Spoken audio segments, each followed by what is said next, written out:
Good morning, students. Class 6th, Social Studies, Part C, Civics, Chapter number 1, Diversity and Discrimination. India is the land of diversity. Diversity का meaning क्या होता है? Variety. कई parts. In form of race, region, caste, language, landforms, flora and fauna and so on. हमारे India में क्या होता है? कई टाइप के रेशियल पीपल्स में होते हैं और कई टाइप्स के रिलीजन हैं, कई टाइप्स की कास्ट हैं, कई टाइप की लैंग्वेजेस हैं. इसी तरह से कई टाइप्स के प्लांट्स और एनिमल्स भी हैं. Geographical diversity. India is vast country with great diversity of physical features. Certain parts in India are so fertile that they are counted amongst the most fertile regions of the world, while others are so unproductive and barren that hardly anything can be grown there. तो geographical diversity का मतलब क्या हुआ कि हमारे जो India के जो लैंड है उसमें कोई लैंड तो बहुत ही अच्छी फर्टाइल है, उसमें आप अच्छी खेती कर सकते हैं, बढ़िया अनाज बो सकते हैं, बढ़िया सब्जी उगा सकते हैं. लेकिन उसके विपरीत कुछ ऐसी भी लैंड है जहाँ पे एकदम ही सूखा हुआ है और वहाँ पे आप कुछ भी बो नहीं सकते हैं, कुछ भी उगा नहीं सकते हैं. Racial diversity. India possesses a rich variety of races. The vast population of India consist of the jungles tribe, Bhils, Kols, Santhals, the Greeks, the Sakas, the Kushanas, the Hunas, the Mongolians, the Arabs, the Turks, the Afghans etcetera. हमारे India की खासियत क्या है कि इसमें अलग अलग race के पीपल रहते हैं. The physical features and colours of the Indian people और also differ from region to region. हमारे इंडिया की एक और ख़ास बात क्या है कि इसमें इंडिया एक तो बहुत बड़ा कंट्री है और इस कंट्री में कई सारे स्टेट्स हैं. तो आपने कभी गौर किया होगा तो जो जम्मू कश्मीर का आदमी होगा वो ज़्यादा फेयर होगा साउथ के आदमी से, और साउथ का आदमी थोड़ा उतना फेयर नहीं होता है. और यूपी का आदमी थोड़ा डिफरेंट होगा साउथ के आदमी से, असम का आदमी थोड़ा और डिफरेंट होगा. तो इसी तरह से अलग अलग जो नॉर्थ का आदमी है, तो साउथ का आदमी है, तो ईस्ट का है, वेस्ट का है, वो अपने अपनी लैंग्वेजेस, अपने फेस एक्सप्रेशंस, अपने फेशियल के हिसाब से अलग अलग डिफरेंस का होता है. तो इसको इसी क्या कहते हैं? डाइवर्सिटी. अब हम लोग दूसरे पे आते हैं जो कि लिंग्विस्टिक डाइवर्सिटी है. लिंग्विस्टिक मतलब क्या? लैंग्वेज जो हम लोग बोलते हैं, और डाइवर्सिटी मतलब आपको मालूम ही हो गया है वैराइटीज़ या टाइप्स. हमारे इंडिया में कितनी टोटल लैंग्वेज बोली जाती है? 400. हिंदी, संस्कृत, मलयालम, कश्मीरी, ऐसी सब मिला के टोटल कितनी बोली जाती हैं? 400. Religious and social diversity. Almost all the principal religions of the world like Brahmanism, Buddhism, Jainism, Islamism and Christianity are found here. In the social sphere also the general customs and manners of the people greatly differ. People of different religions use different types of dresses. Their eating habits and customs are also quite different. हमारे India में क्या है, जो पूरे world के जो main religions हैं जैसे कि ब्राह्मणिज्म, बुद्धिज्म, जैनिज्म, इस्लाम, क्रिश्चियनिटी, उसके सब फॉलोवर्स हमारे इंडिया में रहते हैं और वो अपने अपने फेस्टिवल्स बनाते हैं, अपनी अपनी लैंग्वेजेस बोलते हैं और अपने अपने हिसाब से अपना रिलीजन इंडिपेंडेंटली फॉलो करते हैं. अब हम लोग क्या पढ़ेंगे? Unity despite diversity. जैसे हम लोगों ने पढ़ा कि हम लोग के यहाँ कई टाइप की डाइवर्सिटीज़ हैं, जैसे कि लैंग्वेज के बेस पे, रेस के बेस पे, रिलीजन के बेस पे. लेकिन इसके बाद भी क्या है, हम सब एक साथ रह रहे हैं. आप जहाँ रह रहे होंगे, जिस मोहल्ले में रह रहे होंगे, वहाँ पर भी अलग अलग टाइप के लोग होंगे. कोई कहीं का होगा, कोई कहीं का होगा. सभी आपके गांव के नहीं होंगे, सभी आपके एक जैसे नहीं होंगे, लेकिन तब भी हम लोग आपस में एक जैसे रहते हैं. Inequality and discrimination. Everyone working for us does not have the same level of educational attainment or technical skill. We should not discriminate against people with skills. No architect would be able to complete his projects unless there were masons, carpenters, plumbers or electricians. If we discriminate against people with different skills, we create conflicts in our society. Every day we hear about strikes. Many a time these strikes are a result of social frustration among the workers or not being accepted as equals in the society.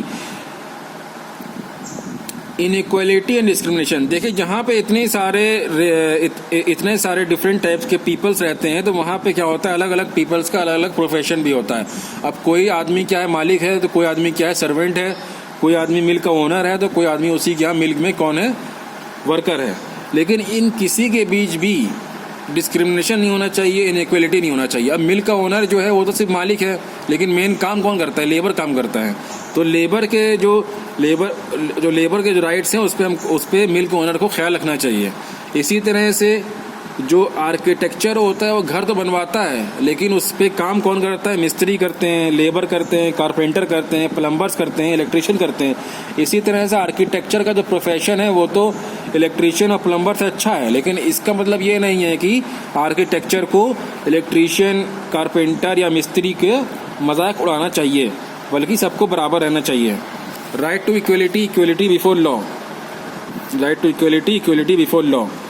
The state shall not deny to any person equality before the law or the equal protection of the laws within the territory of India. Nothing in this article shall prevent the state from making any special provision for the advancement of any socially and educationally backward classes of citizens or for the scheduled caste and scheduled tribes. हमारे जो देश का law है, जो हमारे देश का जो लॉ है वो सबके लिए बराबर है, चाहे वो कोई भी हो, उसका कोई भी प्रोफेशन हो, चाहे वो अमीर हो, गरीब हो, चाहे काला हो, चाहे गोरा हो, चाहे नाटा हो या लंबा हो, उसके लिए सारा लॉ बराबर है। लेकिन हमारा कॉन्स्टिट्यूशन जो है वो प्रोवाइड कर, वो जो सोशली बैकवर्ड लोग हैं या जो इकोनॉमिकली बैकवर्ड लोग हैं, जो कि सोसाइटी में पिछड़े हैं, उनके लिए स्पेशल प्रोविजन ला सकता है। Equality of opportunity in matter of public employment. There shall be equality of opportunity for all citizen in matters relating to employments और appointments to any office under the state. No citizen shall, on grounds only of religion, race, caste, sex, descent, place of birth, residence, or any of them, be ineligible for or discriminated against in respect of any employment or office under the state. जो हम लोग का state है, जो हम लोग की country है, वो सभी को इक्वल अपॉर्चुनिटी प्रोवाइड करती है। काहे के लिए? एम्प्लॉयमेंट के लिए। अब जो बच्चों ने ग्रेजुएशन पर कर रखा होगा, जिन्होंने 12th पास कर रखा होगा, उन सभी के लिए सेम एम्प्लॉयमेंट अपॉर्चुनिटी रहती हैं, और किसी के रिलीजन के बेस पे, उसके कास्ट के बेस पे, उसके नाम के बेस पे उसमें डिफ्रेंशिएट नहीं किया जाता है। नेक्स्ट हम लोग पढ़ेंगे एबॉलिशन ऑफ अनटचेबिलिटी। जैसा आप लोग जानते हैं कि इंडियन सोसाइटी में, पुरानी इंडियन सोसाइटी में अनटचेबिलिटी थी, लोगों के बीच भेदभाव था, लोग अपने आप को ऊपर ऊंचा समझते थे, नीचे समझते थे, और नीचे वालों को अनटचेबल समझते थे। जिसके पास पैसा आ गया वो घमंडी रहता था, और जिसके पास जो गरीब रह गया उसको अमीर वाला कम समझता था।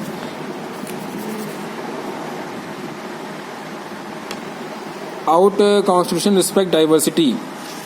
India is a very big country. We have people who follow different religions, faith. The dresses were from region to region. The food we eat is the same. Spoken languages. तो ये लोग हम लोग ये चीज़ हम लोग पढ़ चुके हैं। इसके आगे हम लोग देखते हैं। Our constitution respects diversity in many ways. There are majority communities as also minority communities. The minorities, both religions and linguistic, have been given rights to manage their own institution and preserve their own language and culture. Minority institutions are such eligible for the state. जो हम लोग के यहाँ अगर religion के base पे देखा जाए और लैंग्वेज के बेस पे देखा जाए, तो हम लोग का देश में मेजोरिटीज भी हैं और माइनॉरिटीज़ भी हैं। ठीक है, यानी ज़्यादा एक रिलीजन को फॉलो करने वाले और ज़्यादा एक लैंग्वेज को बोलने वाले। लेकिन जो हम लोग का कॉन्स्टिट्यूशन है वो माइनॉरिटीज़ को, चाहे रिलीजन बेस पे हों चाहे वो लिंग्विस्टिक बेस पे हों, उनको अपना रिलीजन और अपना लैंग्वेज को कंटिन्यू करने के लिए, अपने खुद की इंस्टीट्यूशन बनाने के लिए, अपने खुद के स्कूल बनाने का अलाउ करता है। इंडिया जो है वो एक सेकुलर स्टेट है। इंडिया, इसका मतलब क्या हुआ कि इंडिया एक सेकुलर स्टेट है, मतलब उसका इंडिया का कोई रिलीजन नहीं है। इंडिया में जो लोग रह रहे हैं उनका तो रिलीजन है, वो तो हिंदू हैं या मुस्लिम हैं या सिख हैं या ईसाई हैं, लेकिन जो इंडिया है, जो हमारा देश है, उसका कोई रिलीजन नहीं है। तो स्टूडेंट्स, हम लोग अब आगे रीड करते हैं डॉक्टर भीमराव अम्बेडकर, B.R. अम्बेडकर की लाइफ के बारे में। B.R. अम्बेडकर कौन है? ये हमारे कॉन्स्टिट्यूशन के फादर हैं, और बेसिकली जो हमारा कॉन्स्टिट्यूशन है वो इन्होंने ही लिखा है। Doctor Bhimrao Ambedkar was born on 14 April 1891. He is considered to be the father of Indian constitution and is also known as great scholar and social worker. A Dalit leader, he organized Untouchables Conference at Nagpur in 1918. जो हम लोग की Britishers के time की society थी और Britishers के पहले के टाइम की सोसाइटीज़ थी, उसमें एक टाइप के लोगों को अनटचेबल समझा जाता था। और उन्हीं से कौन आए थे? उन्हीं से भीमराव अम्बेडकर आए थे, और जिन्होंने अपने लोगों के लिए, अपने फॉलो जो अनटचेबल्स थे उनके राइट्स के लिए फाइट करी, उनके अपलिफ्टमेंट के लिए फाइट करी। He fought for the Dalit because he wanted to uplift them, save them from the atrocities that the higher castes were committing upon them. He organized a Satyagrahi in December 1927. जो upper caste के लोग थे और जो lower caste के लोग थे, जो उनमें डिफरेंसेस था वो इनको दूर करना चाहते थे और लोअर कास्ट के लोगों को भी अपर कास्ट के बराबर लाना चाहते थे। He was the first person from their caste to complete his college education and proceed to England to become a lawyer. अब इंडिया इतना पुराना सोसाइटी वाला, इतना पुराना सिविलाइज्ड कंट्री है, लेकिन उसमें जो पहले दलित कम्युनिटी से ग्रेजुएशन करते हैं वो कौन होते हैं? भीमराव अम्बेडकर, और बाद में इंग्लैंड भी जाते हैं लॉ पढ़ने के लिए। He encouraged his people to send their children to school to take or good jobs, responsible posts, so that they could break free of the chains of casteism. तो इन्होंने क्या करा? इन्होंने अपने लोगों को इंकरेज करा कि अपने बच्चों को स्कूल भेजो, उनको अच्छी एजुकेशन हासिल करने के लिए स्कूल भेजो, प्रोवाइड करो, उनको अच्छी एजुकेशन प्रोवाइड करो, जिससे कि वो भी और लोगों के साथ बराबर उठ बैठ सकें और कास्टिज्म ख़त्म हो सके। तो it was he who made endless efforts to gain entry for Dalits into the temples. Later on in life, he took up Buddhism and converted to Buddhism that treated all of them equally. इन्होंने Dalits के लिए जो entry पहले बंद थी temples में, उसके लिए भी काम किया, और बाद में इन्होंने एंट्री जो है एग्जीक्यूट करवाई, और इन्होंने अपनी लाइफ के लेटर पार्ट में जाके ब्राह्मणिज्म को छोड़ के बुद्धिज़्म रिलीजन अडॉप्ट कर लिया था। He was also elected to the Constituent Assembly from Bengal in November 1946. He became the chairman of drafting committee in 1947, later as law minister in Union Cabinet. ये जो है ये कॉन्स्टिट्यूंट असेंबली के पहले member बने बंगाल से, उसके और फिर इन्होंने पूरा जो ड्राफ्टिंग कमेटी थी हमारे कॉन्स्टिट्यूशन की, उसके ये चेयरमैन थे। और जब इंडिया इंडिपेंडेंट हो गया 1947 में, उसके बाद ये इंडिपेंडेंट इंडिया के पहले लॉ मिनिस्टर बने। तो स्टूडेंट्स, हम लोग का यहाँ पे चैप्टर कंप्लीट होता है, और इसमें जो आप लोग को डिफ़िकल्ट लगे उसको आप लोग कमेंट कर सकते हैं, उसका आपको आंसर दिया जाएगा। और ये जो एक्सरसाइजेज आप करने की कोशिश करिएगा खुद से। तो स्टूडेंट्स, थैंक यू।